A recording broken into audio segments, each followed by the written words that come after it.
Welcome to the Imagine More podcast with your hosts, Abel and Nate, the podcast that discusses everything real estate and everyday life.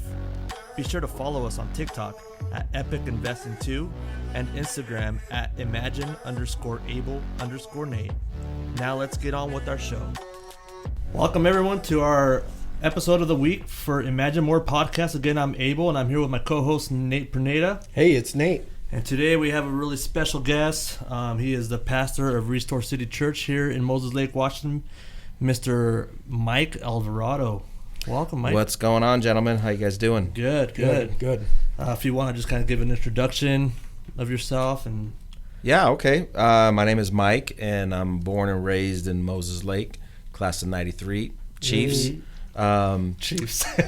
Been married to Mary. We were high school sweethearts. Started dating in 91. Were you guys even born in 91? Yeah, I was 85. Okay, 86? so you were babies. I was a little baby. So started dating in 91, got married in 97, and been married 25 years, and we have a 15-year-old daughter named Maddie. So that's kind of us, and been leading Restore City Church for a little over 21 years now. Awesome. And when did you get started in leadership or in ministry at the church? Started, oh my goodness, since I was young, I did a lot of leadership. I first started coaching. So I was coaching Babe Ruth baseball here in Moses Lake for a few years. I coached the freshman baseball team for 2 years. And then I started coaching middle school football as well. So that's kind of what started my leadership journey. And then at the same time, I became the youth pastor at the church for a couple of years. Then my wife and I went to seminary, went to Bible college for 2 years after that.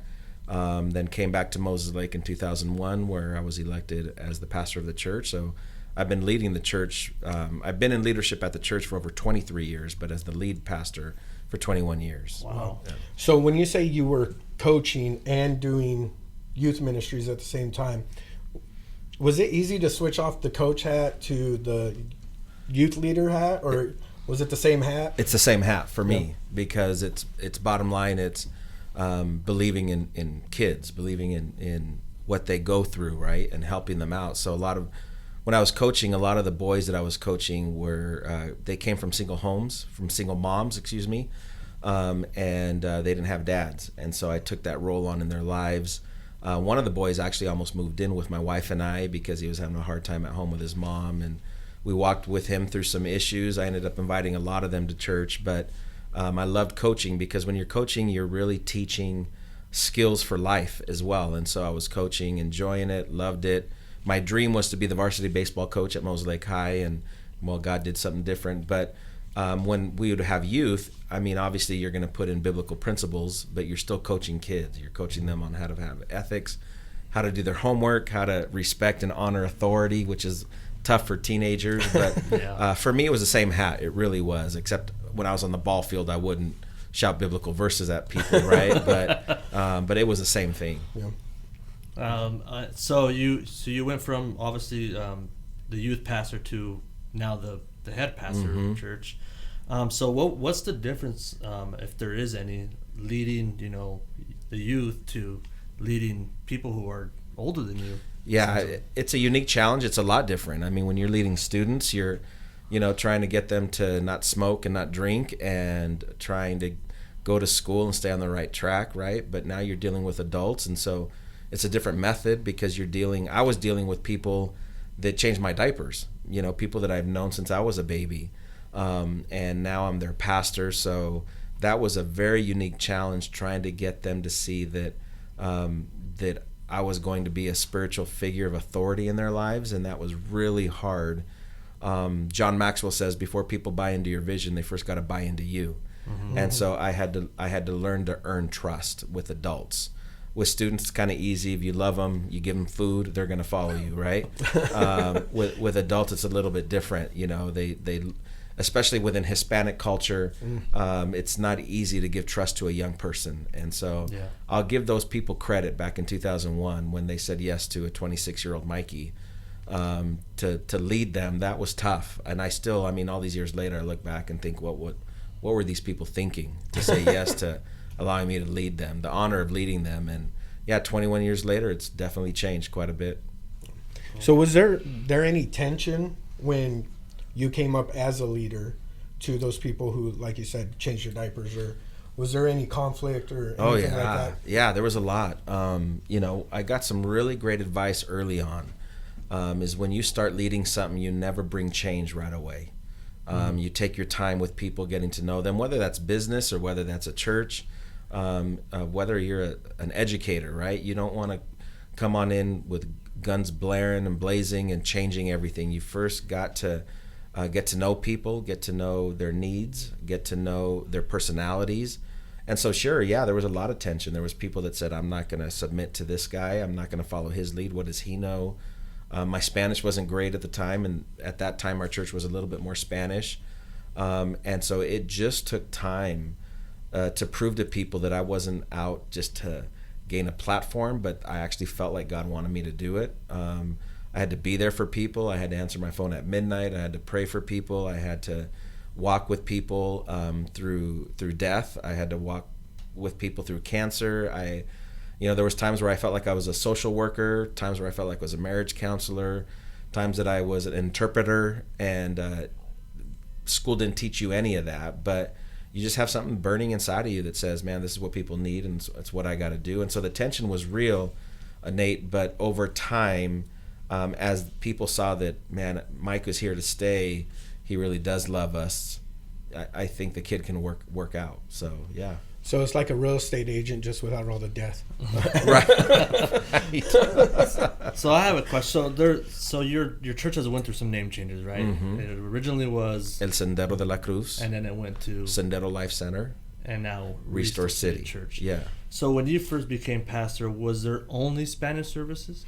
No. Well, it was kind of bilingual. Mm-hmm. So at the time, the church was probably about 55 to 65 people, and the main ministry that happened on Sundays was Spanish, but all the kids, all the young people spoke English. Mm-hmm. The sermon at the time, before I became the pastor, the sermon was 60 to 70% Spanish, a little bit of English.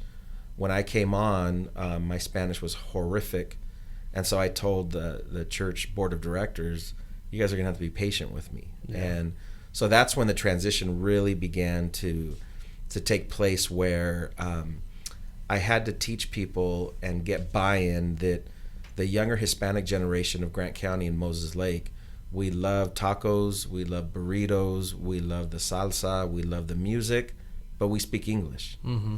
And we were losing a lot of people my age that wanted to go to church but didn't understand Spanish. So they'd go to other churches that spoke English. And so it was trying to convince and teach people that you can be Hispanic and speak English. Mm-hmm. And that was tough. That was a little bit of the fight at the beginning. And I think for myself, I grew up Catholic, and obviously my parents it was church every Saturday in Warden, right? Mm-hmm. And it was only Spanish, and I'm kind of the same way. Like, I can understand Spanish, but it was one of those things where it was very hard for me to understand everything the priest was saying, right? Because like, man, that went over my head, that went over my head. For now, we attend your church, and obviously I speak better English than I do Spanish, so it's really nice, obviously to hear an English-speaking pastor. Yeah. Makes it easier to get the word, right? Mm-hmm. So how is it leading a staff? You have a pretty big staff now. Yeah, we have 5 full-time paid staff, and then another 7 that are part-time paid. So there's a total of 12 of us that are on staff at the church. Crazy. Yeah. It's super crazy because when I started going, it was like you, Pastora, and Pastor Sabrina. Mm-hmm. Really, other than that, I mean, there might have been some, and now to see where it's at, it's just it's crazy. Yeah, it's a challenge because as a leader, you have to as you manage people and lead people, you got to deal with personalities, and everybody's got a different personality. So whether it's a church or whether it's a team of realtors, or whether it's a baseball team or a football team, whether it's a business, whether it's a school, leadership is leadership. Mm-hmm. And those principles go all across every kind of profession, and so you're managing people's emotions and people's feelings and their beliefs and how they were raised, and trying to get everybody to buy into a direction and getting everybody to be aligned with, this is where we're going, this is who we are. And so in leadership, it's having to define your mission is, this is what we do. We're not going to do anything else. That church down the street does that, and that's great, but we're not going to do that, right? Other businesses, they're going to do this business, but they're not going to get into another venture because that's not what they feel they need to do. So once you define your mission and this is our business, then you have to ask, how are we going to get it done? So that's your strategy, right? And it's dealing with people and saying, all right, this is your area of responsibility. So what's our strategy to get you to do that at the best place possible? So now you're talking about capacity, and everybody has a different capacity of leadership. Some people they can multitask. Some people can be thinking about 10 things at the same time and get all 10 things done, right? Other people, you can give them 2 responsibilities and maybe they'll do 1. And then other people, you give them 1 responsibility and at the end of the week, they still haven't done anything, right? And so you're dealing with different kinds of people and different capacities. So you have to have a strategy, and then you have to have an evaluation. Yeah. How's business? So you know where we're going. We know how to do it, but are we doing it, right? A leader just recently told me, he said, Mike, you can't be afraid of assessments. Oh. So you have to be able to be checked, all of us, right? In life, in our marriage, with our kids, in our jobs, we all have to be checked from time to time. Hey, are you doing what you're supposed to be doing? Are you being lazy?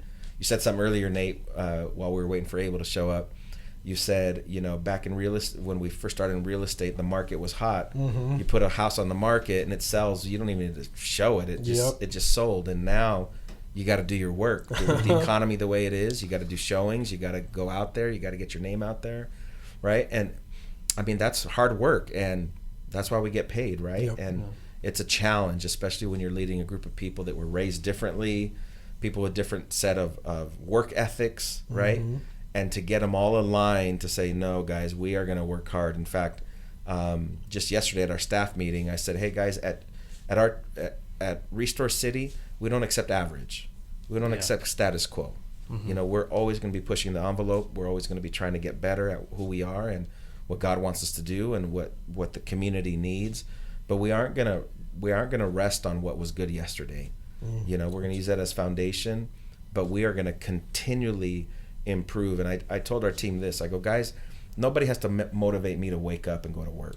Yeah. Nobody has to text me and ask, where are you at, right?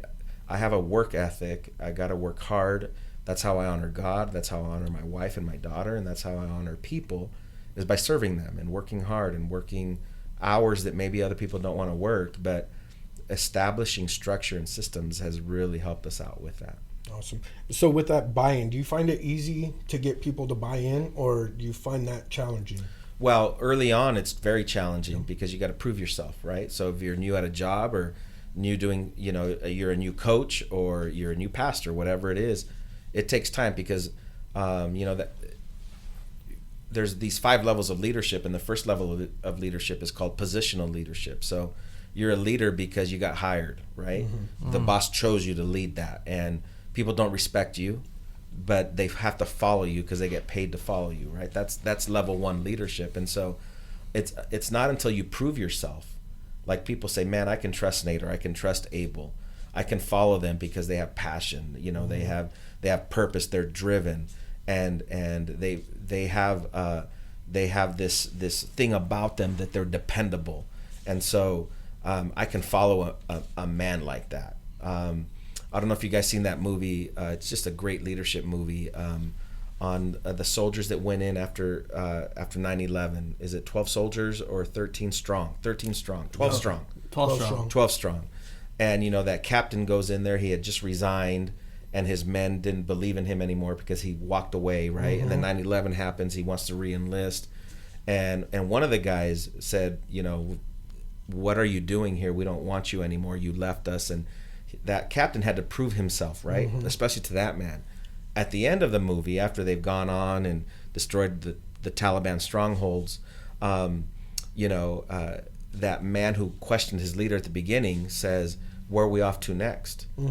And the captain says, well, I think we need to go home and rest. And he goes, that sounds good. And then he says something that's very clear. He says, I'll follow you anywhere.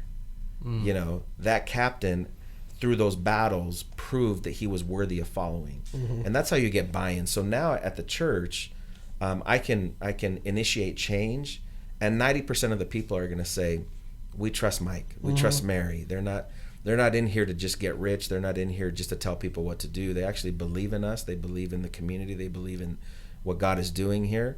So, it might be new, it might be different, but we can follow them because they have character, they have integrity. And so, but early on, it's not like that at all. It takes time. Yeah. So we had a question here. I don't know if Nate had touched on it, but what are some tools that you use to get people to get attracted to the church? Obviously, I mean, we have a lot of different ministries. Nate's a part of what you do, like the ushering. You're kind of part of security. I help out with youth security. Yeah. And then, I worship. Yeah, you play the bass. You kill it up there. I try to. Let's kind of go back, right? So everybody kind of has their specialty areas, right? So, I mean, Nate's kind of the Navy guy who carries a gun around, and I mean, obviously I've been playing music forever. You're great at leadership. But in those areas, we all kind of play a leadership role, right? So, I obviously on the worship team, we have Jim, and Jim's a great leader for the worship team. But as I'm getting fed from Jim, because of that, I get to feed into the youth worship, which is awesome for me, right? And so I'm kind of their leader, me and Amy, and we kind of take charge in that. And this past Tuesday, right? And my thing is, I tell Nate it's my bread and butter, right? So we do transitions. Well, we worked on this transition with these kids, right? And like Nate had kind of mentioned on a previous episode where he's like, hey, when you're not there, these kids, they ask for you. And it really makes me feel good. So when I'm there, obviously I like to work with these kids, and one of them's my son, of course, and he plays the bass too. And so they did, man. And Nate's daughter, Mariah, just nailed this part on Tuesday. And as a leadership, you see the growth, and you really get a sense of like happiness, and like you're just so proud as a leader. Right. Do you ever get that? Obviously from all your staff, or do you ever get those moments where you might be disappointed in them, or you're, I mean, obviously you're gonna have differences there. But yeah, it's all of the above. I mean, when like my individual mission for Mary and I is we want to encourage people to become all that God has created them to be, right? And that's not just church stuff. That's just life, right? God created us, and He has a purpose for everybody. And so my personal mission statement is separate from the church's. It's just mine, Mike Alvarado. It's, man, I want to encourage people to become everything that God created them to be. And so that means sometimes I got to be a stepping stone to people. Sometimes I got to be a bridge for people. Sometimes I got to be an encourager. Sometimes I got to be a coach, right? Sometimes I got to let people cry on my shoulder. Sometimes people have to cuss me out, just to get that all off of their chest, right? But as long as I'm doing what I believe God created me to do, I don't need to preach behind a pulpit in order to do that, right? That happens 7 days a week off of that pulpit. And so that's when I get like that feeling that you're talking about. It's almost like a euphoric feeling, like, oh my God, that feels so good that I taught them something and they're doing it and it's bringing joy to them, right? That makes it's really like a father. Yeah. Because when we have our kids and you've trained your kids and you taught your kids and your kids are doing it and they're succeeding, there's no greater feeling, right? Because we're fulfilling the mission that God has given to all of us. And so yeah, in leadership, it's the same way. I mean, when you see success and you had a part to play in it, like I tell our team this, I don't need to have the largest church in Moses Lake. I don't need to have the largest churches in Peninsula, right? As long as I am helping people become who God created them to be, I don't care if my church is 50 or 500 or 1,000. It doesn't really matter to me, because I want people to understand that I don't have a hidden motive here, right? I could get paid better doing the same thing for a company, but I do it because God called me to do it. But yeah, you get disappointed when you give people instruction and they don't follow through, and you had to have those meetings where like, hey man, here's this deadline that I gave you. Why haven't you done this? What are you focusing on that's stealing your purpose from getting this done? And those are very difficult conversations because we want everything to be nice and easy, and but again, we can't be afraid to be checked, and we can't be afraid to check, right? That makes sense. And that's leadership, really. Yeah. And that's something I was always wondering about, because with leadership, there comes a time where you might have to discipline being a leader, just like us being parents. You know, our kids do something wrong, we have to discipline them.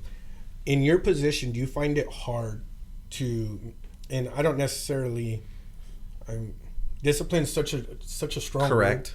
word. Yeah. Do you find it challenging to correct certain I people? used to. Yeah. So I used to be a very passive aggressive leader, and so because I wanted to please people and I wanted to be liked, right? Because we all want that.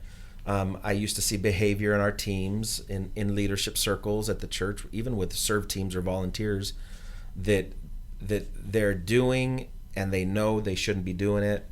And I'd get angry and I wouldn't say anything though, but then I'd ignore them, right? Very passive aggressive.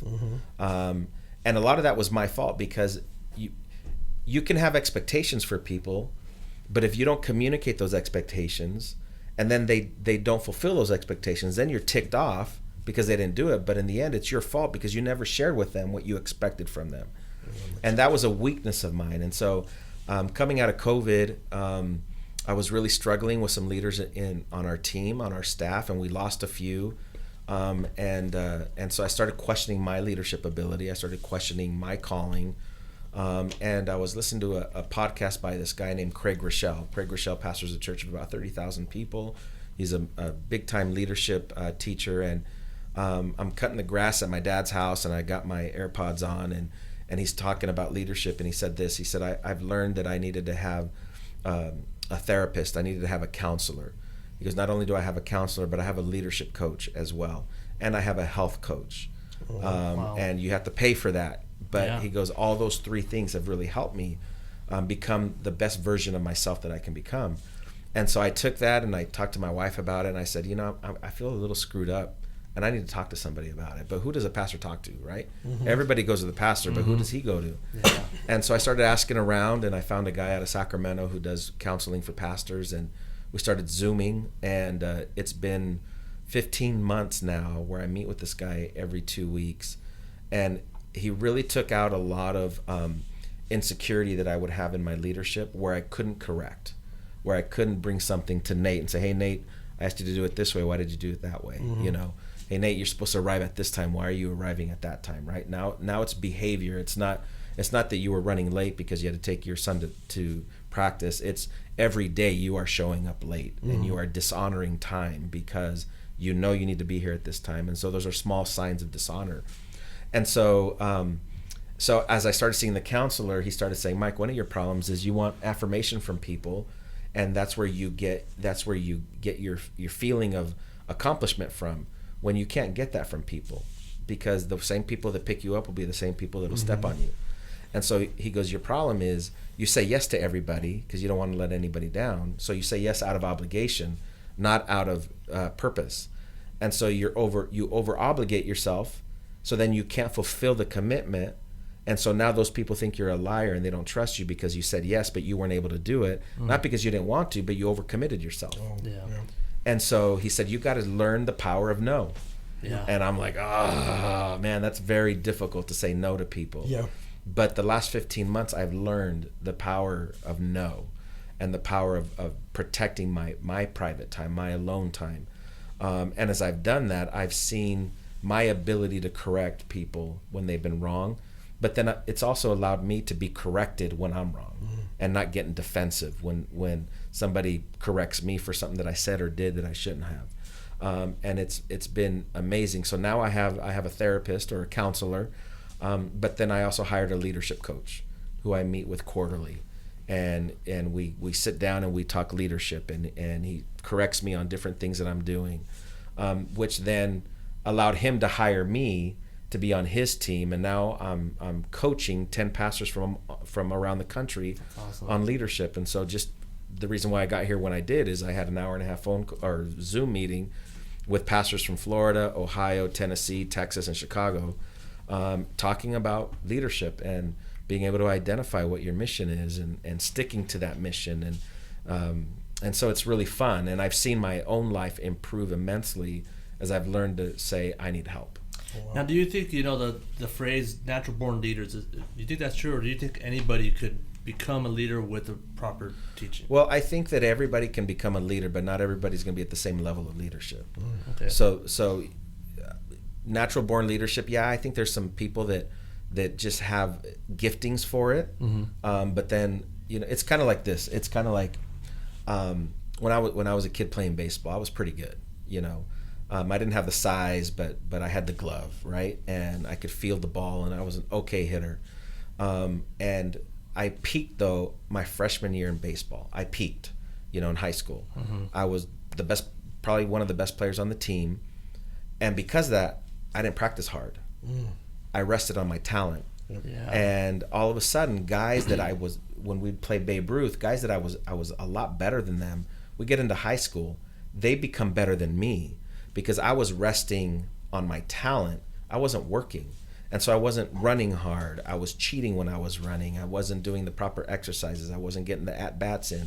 And now all of a sudden, now I'm a senior in high school, and the guys that I was, when we were younger, that I was way better, they're starting, and I'm starting too, but I'm struggling. I gained weight because I stopped working hard. And those guys started working hard. A few of them played college baseball. Wow. And I'm like, man, when we were younger, I was way better than that guy. But they worked their butts off, and I didn't. I rested on my talent.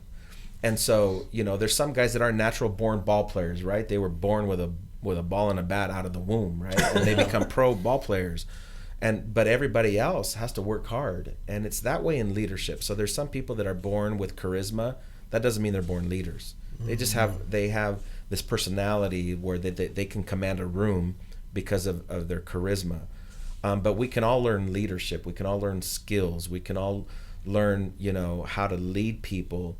But we all have different capacities. So, for instance, you might be able to lead a group of 10 men, and you lead them well. But if you lead 11, you start struggling because you have a capacity for 10. And Nate might have the ability to lead 20 men well. But if you give him 21, he's going to struggle. And I might have the capacity to lead 5 men well. And if you give me 6, then I'm going to struggle, right? Yeah. We all have different capacities that God gave to us. We were born with that. So I can't compare my leadership capacity with yours or with yours because we were born with different capacities. And I have to accept, all right, I'm going to do the best with what I've been given, and I'm going to multiply it. And I can't compare myself with somebody else who has a greater role in their life or more money or a better job. I'm going to do the best with what I've been given. And when I do that, it opens doors, because there's an ancient proverb that says, a man's gift makes room for him and brings him before great men. And so you work the gift that you've been given, and people start whispering your name, right? You don't have to promote yourself. One thing, guys, that I don't like is when people have to promote themselves, right? Yeah. That's never been who I am, right? The opportunities that I've gotten have come because other people have whispered my name. Oh, wow. Just because you love people and you're real and you're not afraid to say, man, I screwed up here, but it is what it is. I'm going to get better. And then I don't compare my capacity with other people's capacity. We have a church that's pushing 1,000 people, right? Yeah. But I'm not going to compare myself to Stephen Furtick, who has 20,000 people, or Joel Osteen, who has 50,000 people, right? Yeah. I would fail if I had ministries that big, right? But I'm going to do the best with what I have. Yeah. And that's all that God wants from us, to do the best with what we have. Well, unfortunately, us real estate agents, we have to promote ourselves. Well, that's a little bit different, though. That's marketing. That's marketing, right? That's actually your job. So that's a little bit different. Awesome. Well, Nate, unless you have any questions. So what would you say to somebody who was struggling in a leadership role right now? Just some encouragement? Or? Yeah, I'd say reach out for help. I mean, no one ever got anywhere without somebody helping them. There are no self-made people. Yep. People can lie and say, I did this all by myself. No, you didn't. You need people, right? We all need people to push us and encourage us, sharpen us. And so I would say to somebody who is struggling in leadership, no matter what field it is ask for help. Look for somebody. I always listen to podcasts. I read books. And they're not just always Christian stuff. It's just other solid leadership principles that you can use in any field of study, any field of work. And I've learned that it's made me better. And I've learned who can I rub shoulders with? Who can I learn from? And so if you're a leader and you're listening to this and you're struggling in your leadership, find somebody who is where you want to be take them to lunch, buy them some coffee, and learn from them. Hey Matt, you're a great leader. I want to learn. I want to be where you're at. What are some of the tools of the trade? What did you learn? What are some of the mistakes you've made? I know you got to finish, but let me just share one more story. Today, when I was talking to these guys, a young pastor from Florida said, "How do you handle when a bus has run you over, and after it's run you over, it backs up and runs you over again?" Right? He's talking about people that have just hurt him. Yeah. He goes, "How do you handle that?" And with tears in my eyes, I said, "Hey man, I spent a lot of time in this office crying, hurt, asking God for help, but never losing the fact that God called me to people." And so you get up and you shake the dust off, and you keep serving, and you keep loving people, and you keep believing in people. And there's a scripture in the book of Galatians where the Apostle Paul is being accused of all this stuff, and at the end of this whole section of the book that he writes, he says this: "From now on, let nobody bother me, because on my body I have the marks of Jesus." In other words, he says, don't bother me because I got scars that prove that I'm worth what I'm doing, right? Life has scarred me, but those scars are actually trophies. Yeah. And so when people speak bad about you, when you want to quit and you don't quit, when you rise above it, all those things are scars, right? When in your guys' field of work, when you thought you sold a house and then it doesn't go through, right? Yeah. And not only is that disappointing for your business, it's disappointing for your family, because that's how you're going to feed them, right? And you're down and you're discouraged and you're wondering, is this the right field for me? Did I do the right thing? But you keep at it because you have purpose. Those are scars that actually prove that you're doing what God created you to do, right? So that your scars don't show your failures. They show your victories, because you're not going to get anywhere without failing. Awesome. Yeah. All right. Well, thank you again for my joining honor, us. guys. Thanks for I asking. appreciate it. Honestly, we really appreciate you being on, and we love attending your church. We love serving you. We look to you as our leader, right?